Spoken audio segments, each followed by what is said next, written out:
telah berganti setelah mengurus semua surat-surat untuk mendaftar ke KUA.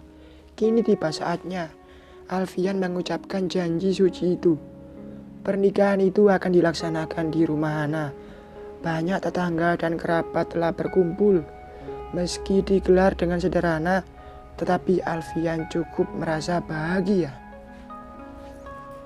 Kini Alfian dan Hana sudah duduk di hadapan Pak Penghulu. Perlahan Pak Penghulu menjabat tangan Alfian dengan mengucap basmalah. Alfian mengucapkan ijab qabul tersebut hanya dengan satu tarikan nafas. Detik itu juga kata sah menggema di rumah yang sederhana itu. Hana sampai meneteskan air matanya. Ia cukup terharu dengan pernikahan itu. Alhamdulillah, sekarang kalian sudah sah menjadi pasangan suami istri, ucap Pak Penghulu seraya tersenyum. Selepas itu, Alfian melingkarkan cincin di jari manis Hana. Begitu juga sebaliknya. Tak lupa, Alfian mencium kening Hana. Begitu juga Hana mencium punggung tangan suaminya itu. Setelah itu, keduanya berdiri untuk menerima ucapan selamat dari tamu yang hadir. Hana, selamat ya. Semoga cepat dapat momongan, ucap Fitri, sahabat Hana. Amin. Terima kasih atas doanya ya, Fit, sahut Hana. Iya, sama-sama, balas Fitri. Cantik. Alfian terus menatap wajah ayu Hana. Acara telah selesai. Saat ini Alfian dan Hana berada di kamar. Kamar yang mereka tempati juga tidak luas. Hanya ada satu ranjang berukuran sedang, satu almari dan meja. Kini Hana tengah duduk seraya melepas aksesoris yang ada di kepala. Sementara Alfian tengah duduk di tepi ranjang dengan memangku laptopnya. Ada beberapa email yang harus ia periksa. 20 menit kemudian, Hana sudah selesai mandi. Kini ia tengah berdiri di depan cermin seraya menyisir rambutnya. Meski hanya memakai daster yang panjangnya selutut, tetapi tetap terlihat cantik. Alfian meregangkan ototnya. Ia terkesiap saat melihat wanita yang baru saja ia nikahi kini tengah membereskan baju yang kotor. Hana, kamu sudah mandi? Tanya Alfian seraya menutup laptopnya. Tuan sudah. Tuan mau mandi? Jawab Hana. Iya, badanku udah lengket, sahut Alfian. Ia berjalan untuk mengambil handuk. Kamar mandinya ada di belakang, Tuan. Mau saya antar? Atau kamu lanjutin saja? Aku bisa sendiri kok, potong Alfian. Ia pun beranjak keluar dari kamar dan berjalan menuju ke belakang di mana kamar mandinya berada. Setibanya di kamar mandi, Alfian sedikit terkejut lantaran sangat sempit, tidak seperti di rumahnya, luas. Alfian masuk ke dalam, tetapi baru melangkah 2 langkah, tiba-tiba ia terpeleset dan detik itu juga Alfian jatuh terjungkal. Karena kaget, Alfian berteriak.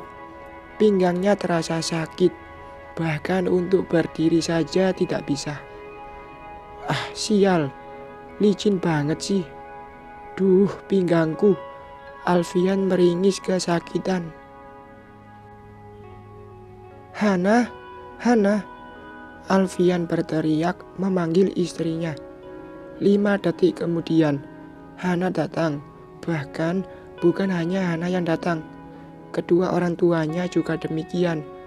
Mereka terkejut dan juga panik saat melihat Alfian tengah kesakitan memegangi pinggangnya. Astagfirullah, Tuan kenapa? Tanya Hana panik.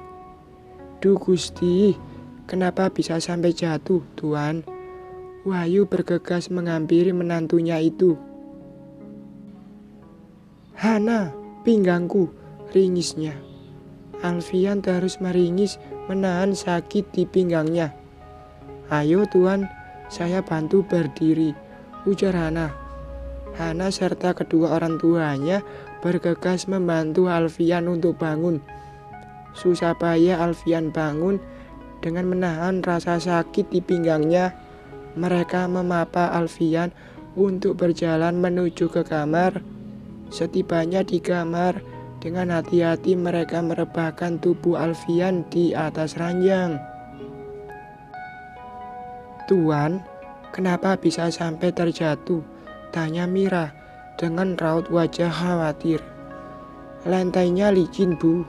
Saya juga kurang hati-hati, jadi jatuh," jelas Alfian. Mendengar hal itu, Mira menatap putrinya yang duduk di samping Alfian. "Hana, kenapa lantainya bisa licin? Kan kamu yang habis pakai," ujar Mira.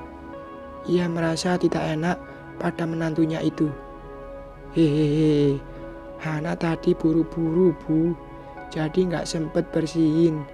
Jadi masih licin," jelas Hana cengengesan. "Sudah, Bu, jangan salahin Hana. Dia nggak salah kok. Saya saja yang kurang hati-hati," lerainya. Alfian tidak ingin hanya masalah sepele seperti itu kemudian dibesar-besarkan. "Hana, kamu kan bisa mijit. Kamu urut ya, biar cepat sembuh," tita Wahyu. Seketika mata Hana melotot. "Tapi, Pak, Hana..." "Tidak ada tapi-tapian. Kamu sekarang kan istrinya.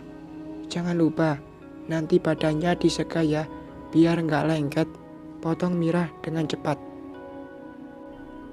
Setelah itu, Mira dan Wahyu bergegas keluar dari kamar putrinya itu.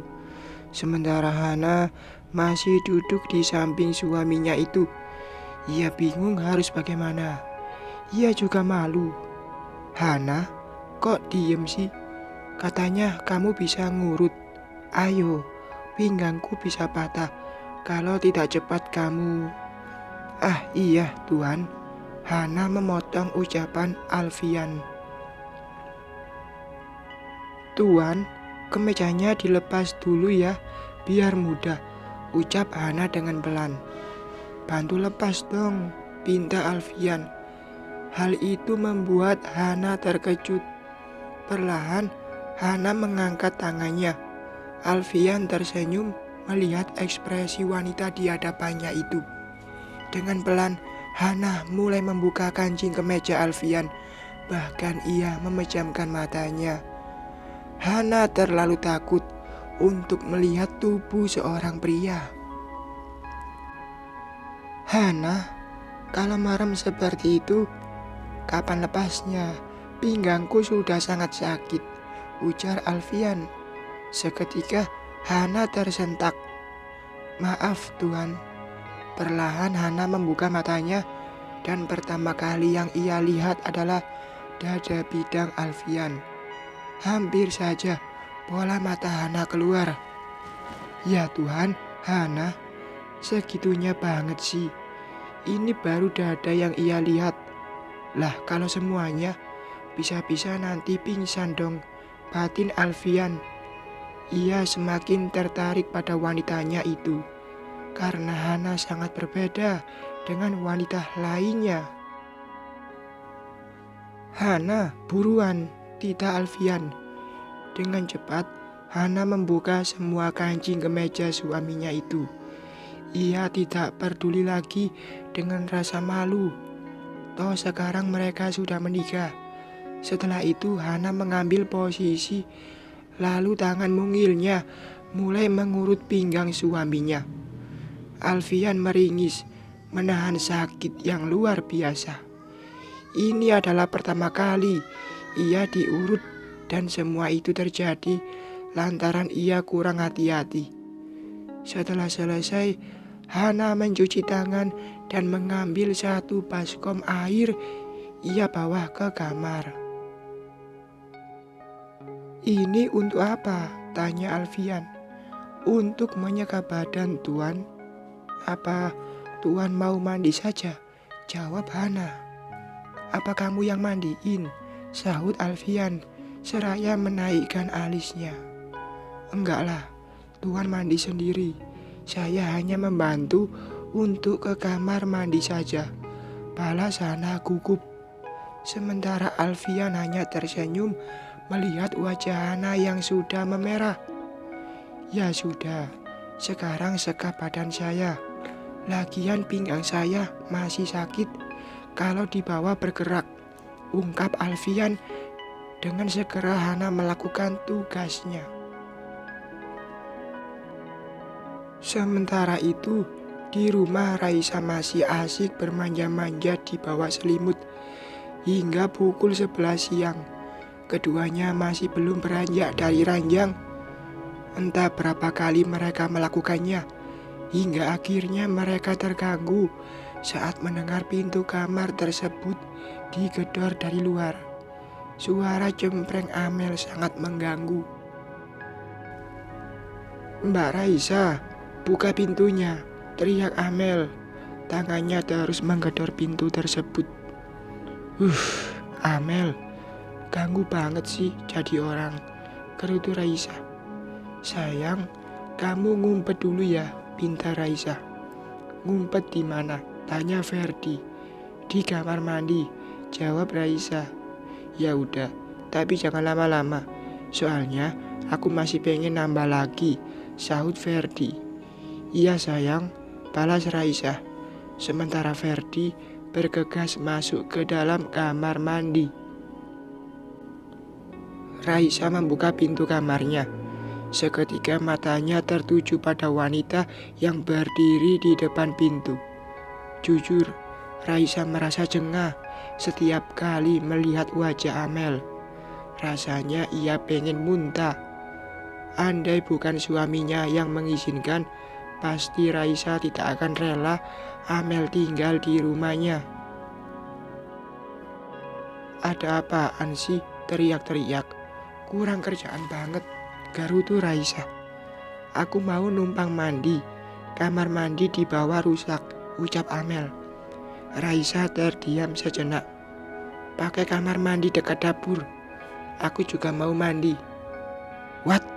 Oga, aku mau." "Stop, aku bilang aku mau mandi," potong Raisa dengan cepat. Tapi belum sempat melanjutkan ucapannya, tiba-tiba Raisa menutup pintu kamarnya dengan sangat keras. Hal itu membuat Amel berdecak kesal. Dasar, gak mungkin pendengaranku salah. Aku benar-benar dengar kalau Mbak Raisa ngomong sama orang. Tapi siapa ya? Amel bermonolog sendiri, seraya turun ke lantai bawah. Sementara Raisa segera menyuruh Ferdi untuk keluar dari kamar mandi. Seketika Ferdi mendorong tubuh Raisa hingga jatuh ke atas ranjang. Raisa tahu apa yang Ferdi inginkan. Pria itu memang tidak pernah puas.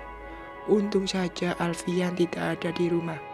Jadi mereka cukup bebas untuk melakukannya. Malam telah tiba. Setelah makan malam, kini Alfian dan Hana tengah duduk di teras rumah. Rembulan yang bersinar menemani pasangan pengantin baru itu. Alfian terus menggoda Hana hingga wanitanya itu merasa malu atas ulahnya. "Sayang, kita masuk yuk. Udara mulai dingin nih." Enaknya, Alfian menggantung ucapannya agar Hana merasa penasaran. "Agar apa, Tuan?" tanya Hana. "Sudah aku bilang, jangan memanggilku dengan sebutan Tuan, karena sekarang aku itu suamimu," jelas Alfian. "Terus harus manggil apa dong?" sahut Hana. "Ya terserah kamu. Kamu memanggilku dengan sebutan Tuan saat di depan Raisa saja," balas Alfian. Sementara Hana hanya mengangguk. "Ke kamar yuk," ajak Alfian. "Mau ngapain mas?" tanya Hana dengan menunduk. "Mau olahraga, buang keringat," jawab Alfian. Seketika Hana mendongakkan kepalanya. Malam-malam mau olahraga apa, Mas? Bukannya Mas udah mandi tadi. Kok buang keringat lagi? Sahut Hana dengan begitu polos. Alfian menepuk jidatnya. Nanti aku jelasin. Sekarang kita masuk ke dalam. Kini mereka sudah berada di kamar. Hana duduk di atas ranjang, sementara Alfian duduk di hadapan sang istri. Pria dengan balutan kaos berwarna putih itu terus memandangi wajah ayu Hana. Hal itu membuat Hana salah tingkah. Terlebih saat Alfian mendekatkan wajahnya. Terlihat jelas jika wanita di hadapannya itu benar-benar tidak pernah berhadapan dengan seorang pria. Mas, mau ngapain? Tanya Hana gugup. Dapat terdengar detak jantungnya yang tak beraturan. Bahkan jika dapat dilihat, jantungnya akan loncat. Mau minta hakku, bisik Alfian. Seketika tubuh Hana menegang. Hak apa, Mas? Tanya Hana. Hal itu membuat Alfian mengernyitkan keningnya. Malam pertama, jawab Alfian. Caranya? Hana menatap wajah pria di hadapannya itu. Alfian menghela nafas. Sini, aku ajarin.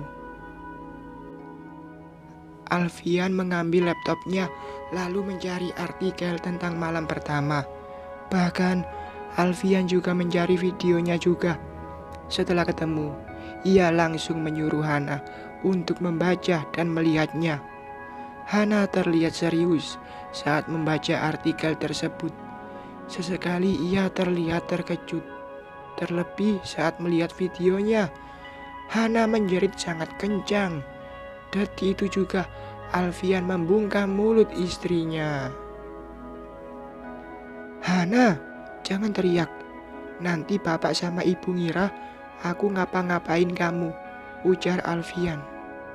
Hana, kamu nggak apa-apa kan, Duk? Tanya Mira dari depan pintu. Enggak, Bu. Tadi Hana hanya kaget saja. Ada tikus lewat, jawab Alfian. Setelahnya tak lagi terdengar suara ibu mertuanya. Sudah, sekarang kita tidur saja. Alfian melepas bungkamannya lalu merebahkan tubuhnya. Sementara Hana masih diam dan terduduk. Kita nggak jadi, besok saja. Baru lihat teori aja udah teriak-teriak, apalagi kalau praktek.